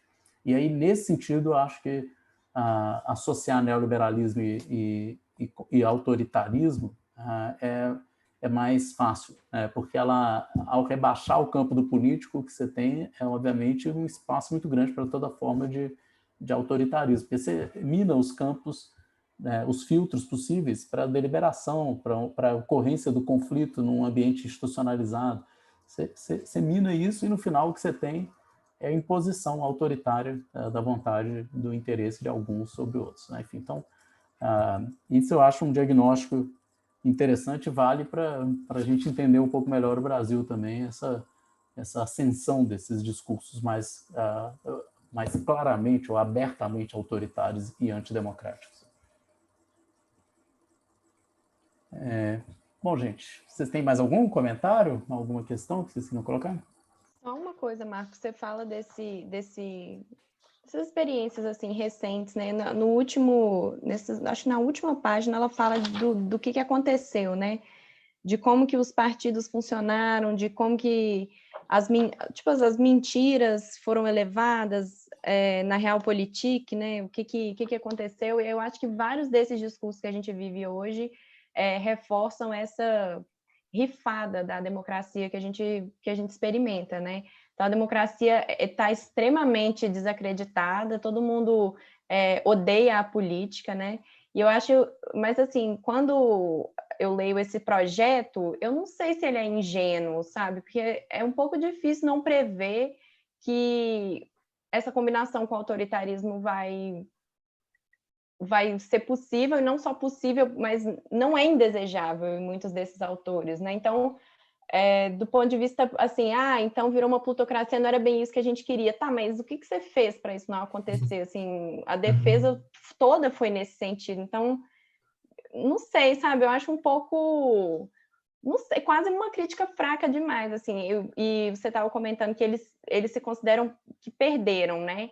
Eu acho que todo mundo perdeu, isso está óbvio, assim, mas tem uma pequena parcela de gente que está ganhando muito, e eu não sei se eles não são neoliberais, sabe? Assim, eu acho que Tem muita eles continuam. desonestidade. É um pouco desonesto, assim, essa.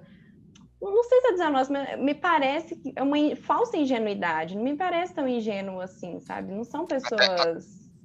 Até porque a primeira experiência ali no Chile foi uma experiência de um convívio muito forte com a plutocracia militarizada, né? Então, assim, mesmo que não fosse só militar e empresarial, né? Então, é meio estranho, assim, também. Eu concordo com você, Gabi. E é elevar, Não, assim, a mas gente tem isso precisa de mesmo. uma ordem neoliberal, não importa o quê. É um pouco isso que eu sinto, assim, do que a Wendy Brown apresenta, né? Em primeiro lugar, a gente precisa do liberalismo. E aí, se vai ser um método democrático, né, para elevar o neoliberalismo à forma, a racionalidade vigente, beleza. Se não for, se ela não nos serve, então a gente vai para outro caminho, mais autoritário, ou, em alguns casos, uma ditadura mesmo neoliberal. De toda forma, isso de certa maneira, ok, né? É aceito ali dentro. E aí a gente tem essas experiências, a gente vê isso acontecer, a democracia extremamente desacreditada, e depois que esse tanto de instituição democrática e é desacreditado, é difícil retomar, né, o crédito, e me parece mesmo que a gente está nas ruínas, assim, mas não só do neoliberalismo, da democracia, de fato, né? Então, Gabi, só dizer uma coisa, assim, eu entendo, assim, que pode parecer hipocrisia, né, porque eles estão sempre tão próximos da plutocracia que parece hipocrisia dizer que não era esse o projeto, ou parece ingenuidade acreditar que isso não aconteceria.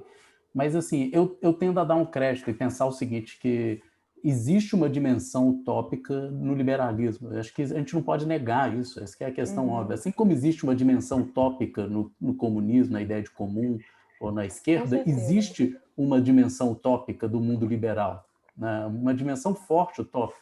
E a sensação que aqueles que vivem essa utopia liberal têm é a mesma coisa, por exemplo, de qualquer movimento revolucionário. A sensação de que algo daquela força originária meio que se perde na experiência concreta, na hora que você precisa se articular com determinados grupos para chegar ao poder, ou para se manter no poder, ou para viabilizar um projeto político. A experiência revolucionária é sempre contraditória também, tensa, há vários elementos. Então, a experiência do neoliberalismo, num certo sentido, para quem vive a utopia liberal, é como uma experiência também de concessões, de tensões, de imperfeições, de realizações parciais, e por aí vai. Esse casamento com a plutocracia é visto como, mais ou menos como numa experiência, vamos pensar em linhas gerais, a experiência do socialismo real, a burocratização do Estado, pode ser visto como uma espécie de, olha, acabou virando um Estado centralizado, burocratizado, mas não era esse o projeto, ou pelo menos não era para ter sido isso. Mas alguém poderia dizer, mas vocês foram ingênuos. Inclusive, teve gente que disse isso, Weber, né, lá no início do século XIX, escreveu um livro sobre socialismo dizendo que não concordava porque achava que aquilo era simplesmente ia conduzir a uma burocratização do Estado. Ele tinha esse diagnóstico. E assim, a gente pode dizer que ele por não concordar com Marx, que ele estava errado, mas o diagnóstico dele, ele acertou, foi o que aconteceu no leste europeu, foi um Estado burocratizado. E ele diagnosticou isso em 1900 e antes, né, da Revolução Russa, no início da Revolução Russa. Enfim, então, assim, alguém viu isso e ele podia estar achando que o pessoal estava sendo ingênuo. Então, a mesma coisa, mas assim, isso não elimina a força utópica que existe por trás, ali, tanto no liberalismo quanto do outro lado. Eu acho que a gente tende a achar que do outro lado não existe utopia, só existe mau-caratismo, oportunismo, ingenuidade, não sei se está entendendo. E não é bem assim. Mas, professor, hoje em dia, só um comentário, hoje em dia, eu vou até exemplificar, se o André Lara Rezende, né, aquele economista, inclusive foi ele que disse isso, não é nenhuma opinião minha, na verdade, isso é amplamente repercutido entre os economistas mais à esquerda, de que existe muita desonestidade entre os neoliberais ou os economistas que se dizem ortodoxos, porque muitas vezes eles são donos de corretora de investimentos e que vão comprar ações de empresas privatizadas, eles são banqueiros, entendeu? Então acaba que o bolso fala mais alto, conscientemente ou inconscientemente. Cara, eu concordo com você, mas é a mesma coisa do outro lado dizer assim, os esquerdistas são todos, na verdade, eles querem a boquinha deles, eles são funcionários públicos, por isso que eles defendem o Estado, ou eles são sindicalistas, por isso que eles vivem mamando na teta do sindicato. É uma crítica que me parece que perde o fundo, né? Qual que é o projeto? Eu acho que tem uma diferença nisso. Você reduz todo mundo a um bando de oportunismo, sabe? Mas não é todo mundo. Esquerda, de uma maneira que me parece. Você acha que não tem ninguém que acredita no mercado? Com certeza tem. Então existe, essa pessoa existe, isso que eu estou dizendo. As pessoas acreditam no mercado. E não acredito só porque elas são corretoras, não, sabe? Ou porque elas têm uma empresa, não. Elas acreditam na utopia do mercado, isso que eu estou querendo dizer. Existe uma dimensão utópica liberal, e as pessoas acreditam nisso. Eu acho que, e não ver isso, eu acho que é uma cegueira da esquerda, de uma maneira geral. Nossa, achar que isso não é possível, que só há oportunismo, que só há mau-caratismo, que só há ingenuidade. Há crenças mesmo, né? Há realmente uma ideia de que esse deve ser o projeto. Marco, eu também acho isso, claro que é verdade. Um amigo meu que me introduziu essa ideia de que existe desonestidade dentro desse aspecto, e eu tive exatamente a sua posição. Eu falei, não, eles realmente acreditam nisso. A política é um exercício completamente honesto. Eles realmente acreditam, porque eu mensurava pela minha régua, entendeu? Então, assim, só que depois que eu vi um podcast de um economista da UFRJ tratando sobre esse assunto, né, de que existe, e eu até lembrei de um economista ortodoxo que ele é dono de uma corretora que chama Rio Bravo, chama Gustavo alguma coisa, e o cara cita, entendeu? Que existe muita gente dentro do mercado financeiro que, na verdade, quer ganhar dinheiro, e vão ganhar dinheiro com privatizações, Bom, não ou nego isso, com de não. Eu recessão acho de que direito tem, para má eu acho até que isso é a maioria, mas assim, eu ainda tendo a tentar minimizar um pouco esse lado. Mas bom, eu preciso Mas, finalizar até Marcos, o que que você está dizendo, por assim dizer, é que eles têm um projeto de sociedade para além de se enriquecerem? Exato, eles têm um projeto de sociedade. Eles acham que o mercado é uma E é se sociedade da enriquecer. liberdade, eles acham que a liberdade só é Empobrecer atingida outros. pelo mercado, pelo autoempreendimento, por cada um investindo em si e se tornando melhor, e que o Estado não deve intervir, e que quanto menos Estado, melhor, e que esse Estado que intervém, ele só prejudica. É um Mas sonho eu dela. entendo isso que você fala mesmo, Marco. Eu sei que você tem que ir, mas assim, eu vejo pessoas que fazem economia em volta de mim, assim, um discurso muito da neutralidade, de que eles sequer entendem muitas vezes que o que eles estão lendo, estudando é neoliberal. Ou seja, não, a gente já sabe que o liberalismo não funciona e o socialismo também não funciona. Então, a via do meio é regular, mas não mexer no sistema de preços. O Baseada na sistema de ciência, preços né? Na é técnica. intocável, porque o sistema central, como é que você vai ter um agente que vai comandar e precificar todos os produtos, e como que ele vai saber quais são as necessidades, e a autorregulação dos preços é melhor? Por exemplo, eu que não sou uma grande entendedora de economia, realmente eu entendo e eu vejo honestidade em muitos desses argumentos. Eu entendo de onde vem. Não acho que é sempre de uma boquinha, de um interesse escuso por trás. Acho que eu acho que a maioria é o interesse escuso, assim, não tão escuso assim. E eu acho que isso é uma tendência que acontece justamente porque se você coloca o foco todo na economia e a gente vive num mundo e num país extremamente desigual e concentrado em que poucas pessoas detêm esse poder econômico gigantesco, a tendência é que essas pessoas consigam organizar lobbies, que essas pessoas consigam organizar a mídia, né? Então, eles têm muitos recursos para fazerem essas ideias se tornarem hegemônicas como são, né? Ao ponto de que elas se tornam, parece que é natural, né? Sempre foi assim, sempre vai ser. É uma necessidade. Mas assim, eu acho que tem os dois lados, mas eu entendo o que você fala, porque também não dá para a gente levar só na sujeira do argumento, né? É preciso ter uma honestidade em relação ao interlocutor também, né? Que dentro da ciência econômica hoje em dia existe uma quebra de paradigma, entendeu? O neoliberalismo ele sofreu duros golpes, por exemplo, na crise de 2008, foi uma crise especulativa, causada justamente por esse funcionamento orgânico do mercado sem regulação. A gente teve a crise do coronavírus também, que foi uma recessão econômica e que caiu por terra qualquer indício de austeridade fiscal que poderia ressuscitar uma economia, né? Justamente com o investimento público ele serviria de alavancagem, né? De reboque para o investimento privado, o que é uma coisa que não é aceita dentro do dogmatismo neoliberal. Então, a gente está diante, hoje em dia, no mundo, de uma mudança de paradigma que é exclusivamente científico. Só que existem pessoas dentro do Brasil, existem economistas no Brasil, que eles ainda estão relutantes com essa mudança de paradigma. E muitos economistas da esquerda indicam que, pelo fato deles trabalharem dentro do mercado financeiro, deles terem grandes corretores de investimentos, que eles compram ações de empresas privatizadas, ou que os investimentos deles vão ser mais rentáveis ao ponto de que o neoliberalismo atue assim, numa liberdade econômica plena, isso indica, sim, que existe desonestidade também, entendeu? Mas é claro que não é generalizada, né?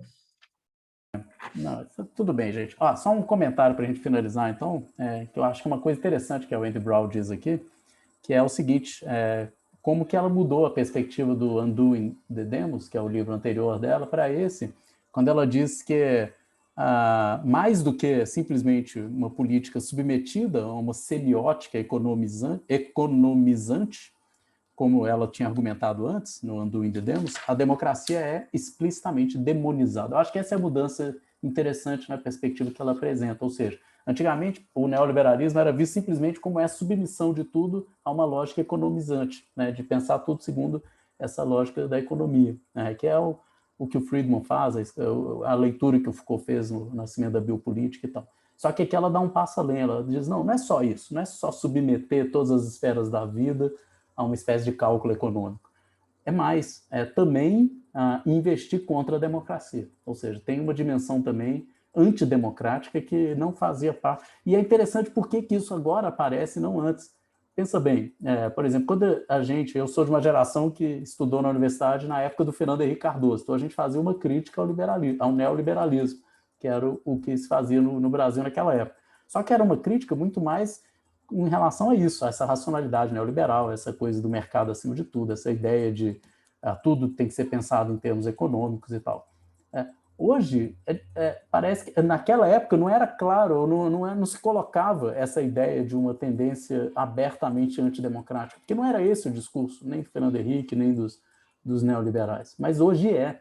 Né? Então, assim, hoje isso é uma outra, a coisa se coloca num outro patamar. Né? Então, acho interessante ela apontar para isso, porque também ela, de certa maneira, saiu desse campo simplesmente de uma linguagem econômica que se impõe sobre tudo para pensar agora nos efeitos antidemocráticos que isso traz. E aí sim, eu acho que essas relações são interessantes, mas a gente vai ter ocasião de continuar discutindo isso, só lembrando então que semana que vem temos mais um encontro e vamos falar do capítulo 3.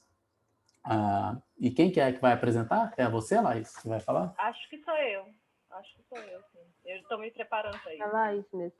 Então, ótimo. Então, beleza, vai ser ótimo. Então, semana que vem, estamos aí. Obrigado, Pedro, pela apresentação. Como sempre, todo mundo fala demais e quem apresenta acaba falando menos, né? Enfim, mas foi ótimo a sua apresentação, produziu uma boa discussão e, como você mesmo disse, acho que priorizar o debate é uma boa e eu acho ótimo que seja assim. Né? Seria muito pior se ficasse alguém apresentando, todo mundo calado, né? Aí realmente seria decepcionante. Mas, infelizmente, não está sendo assim. Então tá, gente. Semana que vem. Obrigado, Marco. Obrigado, gente. Daqui a pouco eu entro mais, na Falou, gente. Valeu. Falou.